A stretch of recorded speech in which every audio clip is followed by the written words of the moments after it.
며느리야, 이 900만 원짜리 가방? 우리 아들 돈으로 산 거 맞지? 안녕하세요. 저는 신옥분이라고 합니다. 올해 60입니다. 이건 제가 평생 은행원으로 살아오며 익힌 숫자, 감각이 아니었다면 절대 알아차릴 수 없었던 끔찍한 사건입니다. 30년. 제가 은행 창구에 앉아 수많은 사람들의 돈을 다뤄온 시간입니다. 돈의 흐름만큼은 누구보다 잘 압니다. 숫자는 거짓말을 하지 않거든요.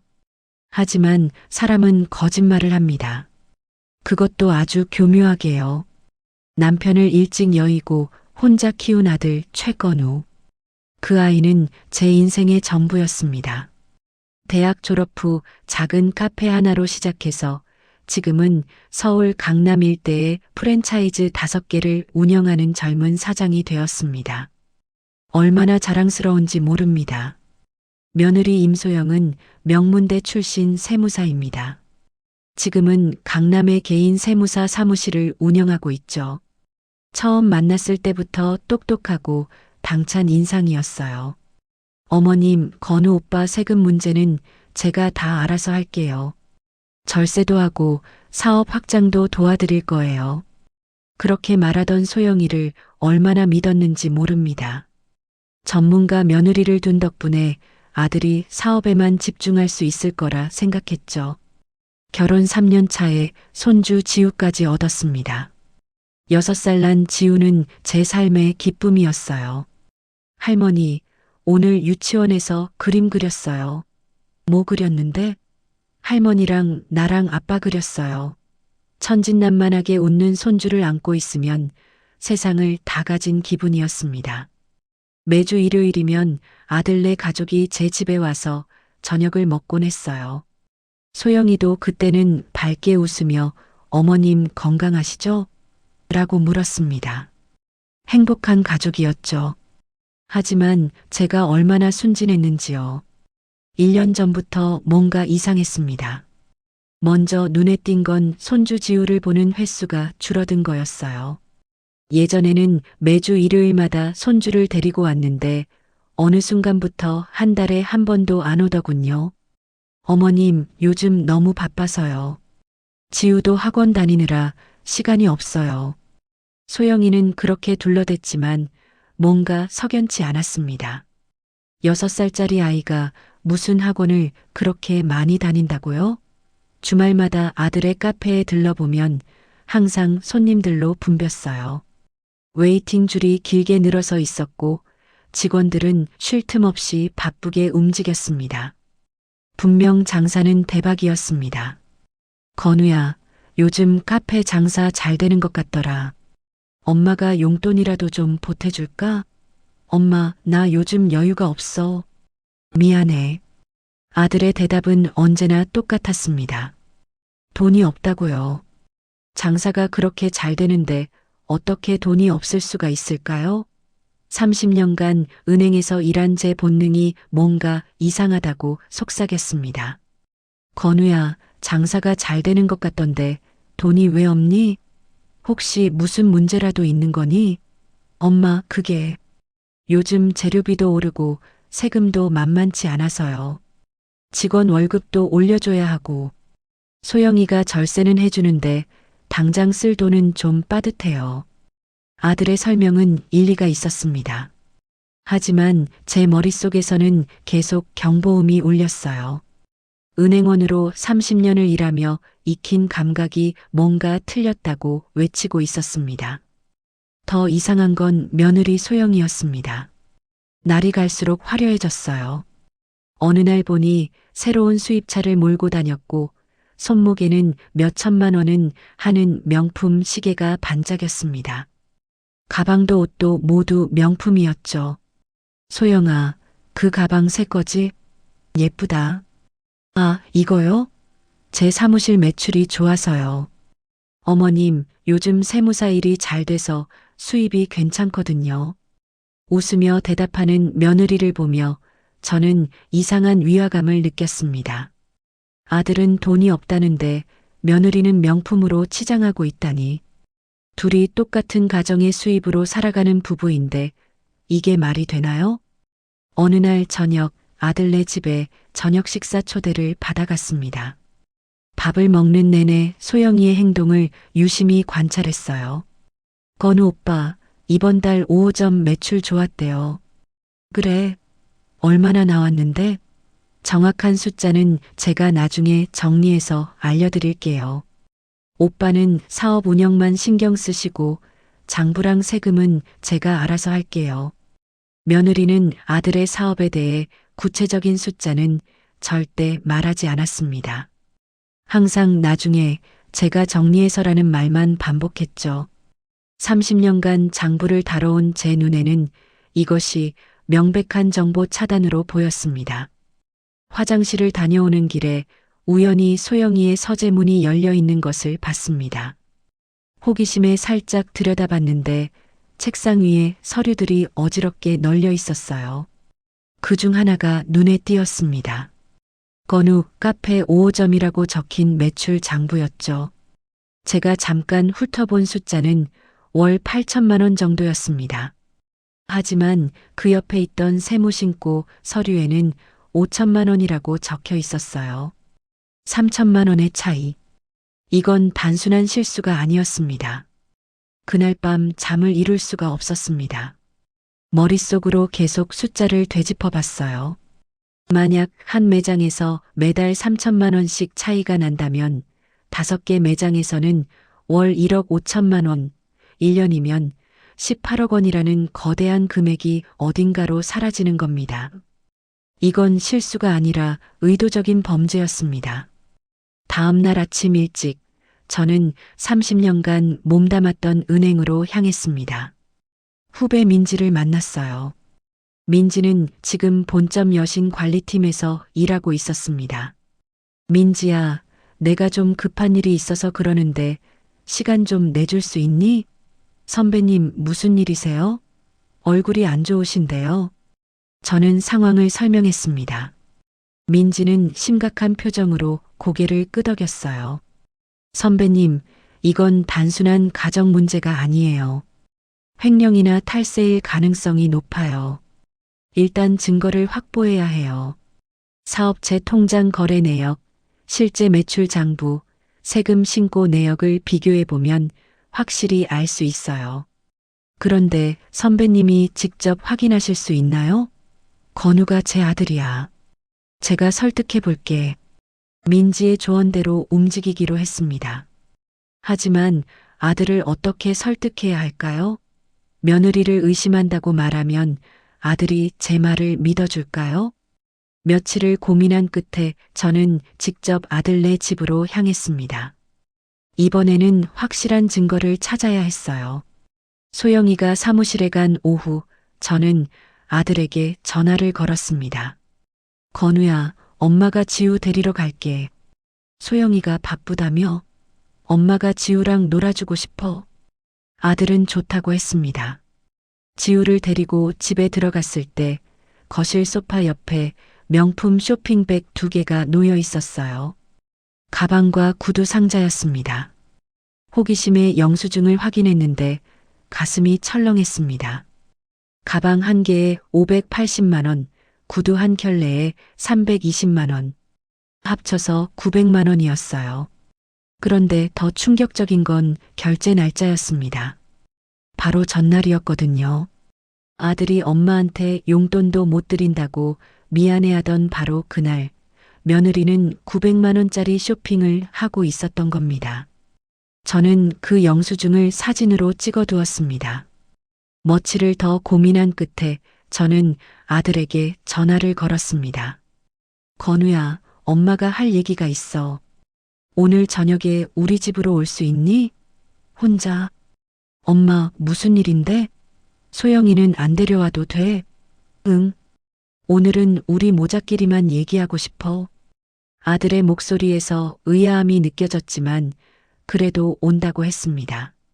저녁 7시 아들이 현관문을 열고 들어왔습니다. 엄마, 무슨 일이야? 뭔가 심각해 보이는데. 저는 식탁에 차를 내려놓고 아들 맞은편에 앉았습니다. 건우야, 엄마가 30년 동안 은행에서 일했잖니. 돈의 흐름은 엄마가 누구보다 잘 알아. 그래서 묻는 건데 내 카페 통장을 직접 관리하고 있니? 아들은 잠시 머뭇거렸습니다. 엄마, 그게 소영이가 다 맡아서 하고 있어. 소영이가 세무사니까 장부도 정리하고 세금 신고도 하고 나는 매장 운영이랑 직원 관리에만 집중하면 돼. 그게 더 효율적이라고 소영이가 그러더라고. 그럼 너는 내 사업체 통장을 직접 보지도 않는 거니? 매출이 얼마 들어오고 돈이 어디에 쓰이는지도 모르고. 아들은 난처한 표정을 지었습니다. 알긴 알아. 소영이가 매달 보고해 주거든. 그런데 솔직히 세금이랑 경비 처리가 복잡해서 나는 잘 모르겠어. 소영이가 알아서 잘해주고 있어. 저는 깊게 숨을 들이쉬었습니다. 건우야, 엄마 말 좀 들어봐. 지난주에 내 집에 갔을 때 우연히 소영이 서재에서 서류를 봤어. 5호점 실제 매출이 8천만 원인데 세금 신고에는 5천만 원으로 되어 있더라. 3천만 원이나 차이가 나. 이게 한두 달이 아니라면 엄청난 금액이 어딘가로 빠져나가고 있는 거야. 아들의 얼굴이 하얗게 질렸습니다. 엄마, 그게 무슨 소리야? 소영이가 그럴 리 없어. 분명 엄마가 잘못 본 거야. 아들은 믿고 싶지 않다는 표정이었습니다. 당연하죠. 자신이 사랑하고 믿는 아내가 자신을 속이고 있다는 걸 누가 쉽게 믿겠어요? 저는 핸드폰을 꺼내 며칠 전에 찍어둔 영수증 사진을 보여줬습니다. 건우야, 이것 좀 봐. 내가 엄마한테 용돈도 못 드린다고 미안해하던 그날 소영이는 900만 원짜리 쇼핑을 했어. 가방이랑 구두를 샀더라고. 아들은 사진을 보더니 입술을 깨물었습니다. 건우야, 엄마는 30년간 숫자를 다뤄왔어. 숫자는 거짓말을 하지 않아. 제발 한 번만 확인해봐. 내 사업 장부 좀 보자. 엄마가 한번 확인해 볼게. 아들은 한참을 고민하더니 고개를 끄덕였습니다. 알았어, 엄마. 내일 회사 가서 서류 좀 가져올게. 그런데 엄마, 만약에 정말 아무 문제도 없으면. 응, 그럼 엄마가 소영이한테 사과할게. 엄마가 오해한 거니까. 이틀 후 아들이 두툼한 서류 뭉치를 들고 제 집에 찾아왔습니다. 거실 식탁에 서류를 펼쳤어요. 장부, 통장 거래 내역, 세금 신고서, 카드 매출 기록까지 전부 있었습니다. 저는 하나하나 꼼꼼히 살펴보기 시작했습니다. 30년간 은행원으로 일한 제 눈에는 금방 이상한 점들이 보이기 시작했어요. 1호점부터 5호점까지 모든 매장에서 실제 카드 매출과 현금 매출의 합계가 세금 신고서에 기재된 매출보다 30~40% 높았습니다. 건우야, 이것 좀 봐. 3호점 지난달 실제 매출이 9,200만 원인데 세금 신고에는 6천만 원으로 되어 있어. 4호점도 마찬가지야. 실제 7,500만 원인데 신고는 5천만 원이야. 아들은 서류를 들여다보며 점점 얼굴이 굳어갔습니다. 모든 매장, 지난 2년간의 모든 신고 내역이 똑같은 패턴을 보이고 있었어요. 실제 매출의 30~40%가 장부에서 누락되어 있었습니다. 그뿐만이 아니었습니다. 저는 통장 거래 내역을 더 자세히 살펴봤어요.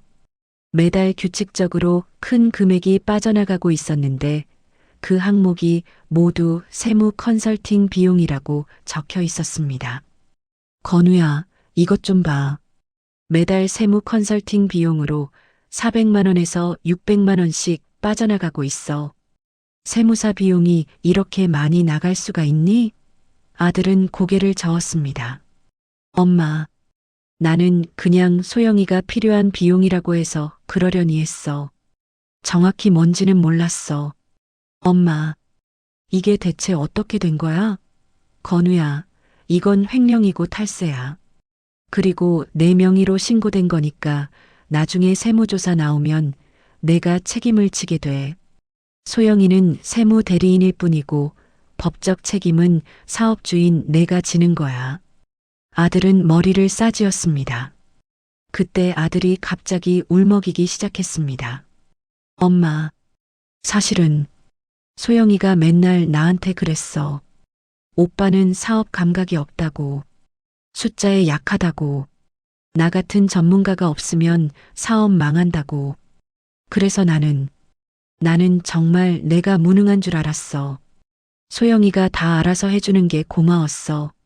그런데 이게 다 나를 속이기 위한 거였구나. 아들의 목소리에는 배신감과 자괴감이 뒤섞여 있었습니다. 제 가슴도 미어졌지만 지금은 감상에 젖어 있을 때가 아니었습니다. 건우야, 내 잘못이 아니야. 소영이가 전문가라는 걸 이용해서 너를 심리적으로 지배한 거야.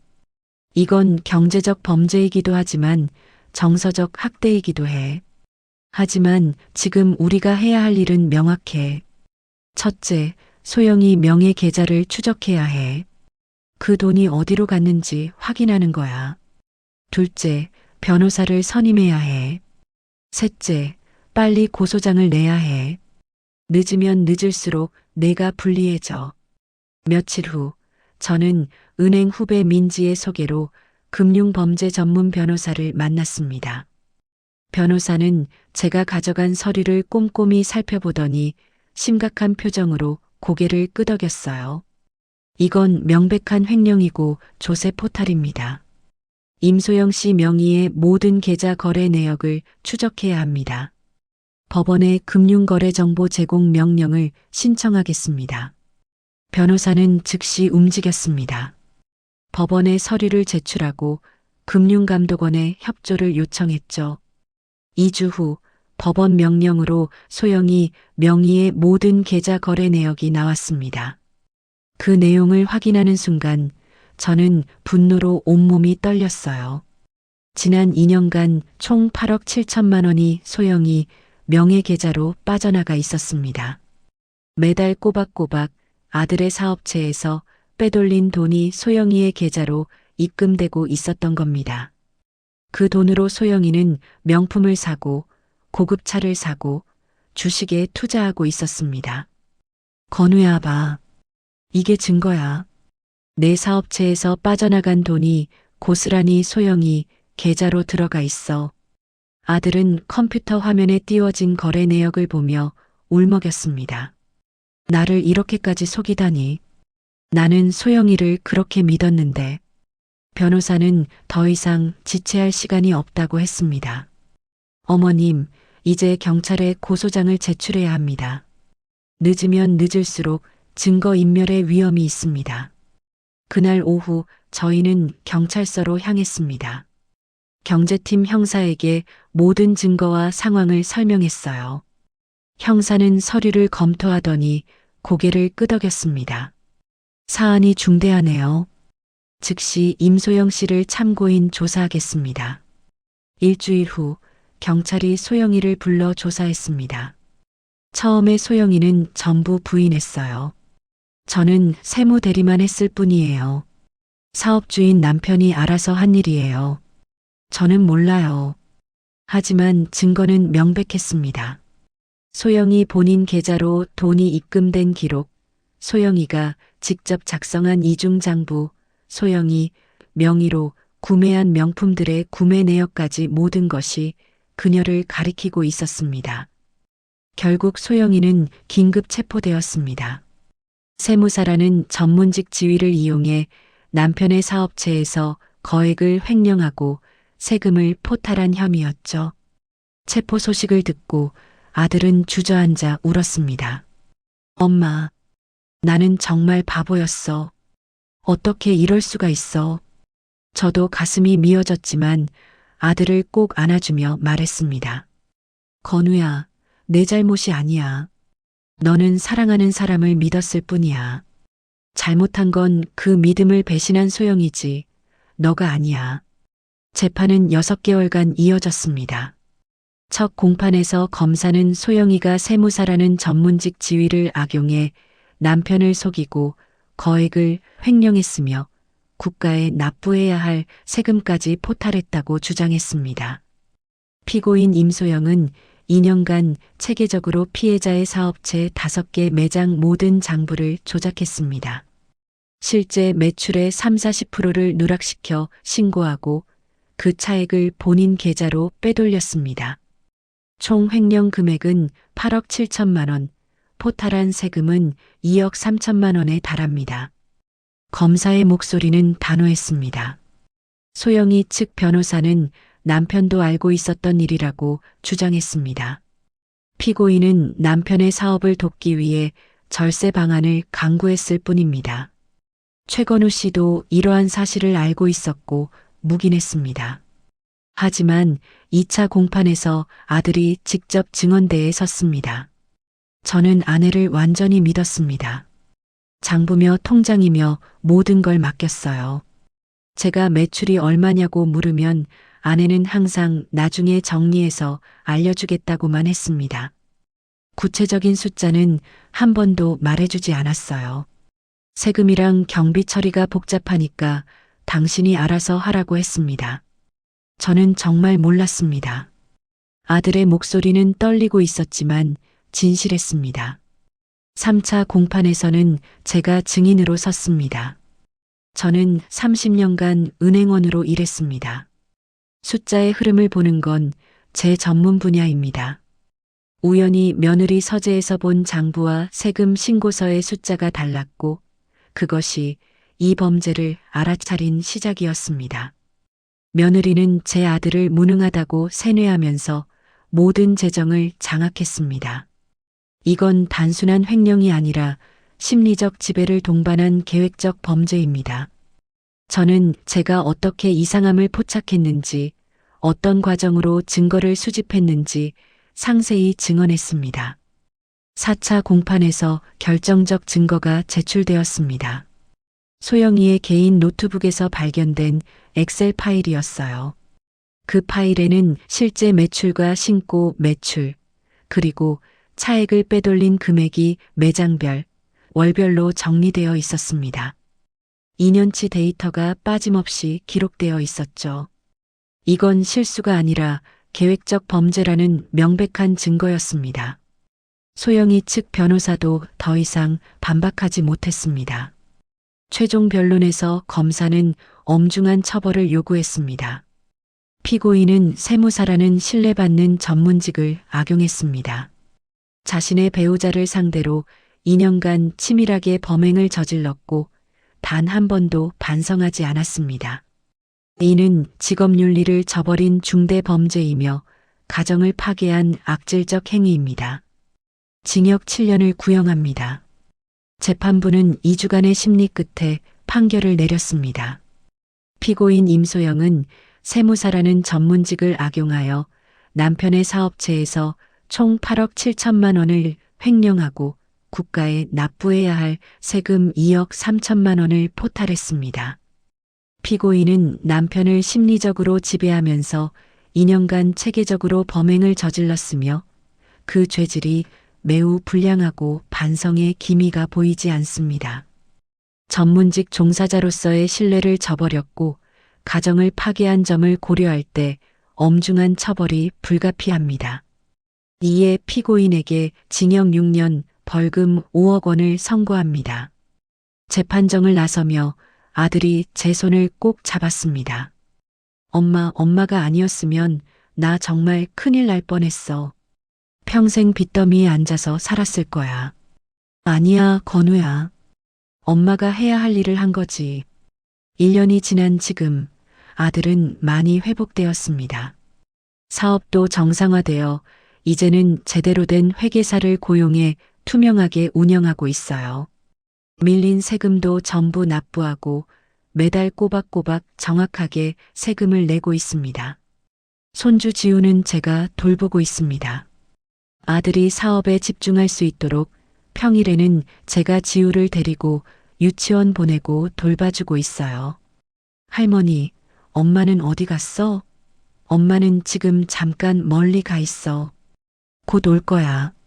지우에게는 아직 진실을 말하지 않았습니다. 아이가 좀 더 크면 이해할 수 있을 때 천천히 말해줄 생각입니다. 지난주에는 지우가 그림을 그려서 보여줬어요.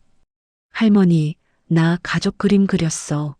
그림 속에는 할머니, 아빠, 그리고 지우가 손을 잡고 웃고 있었습니다.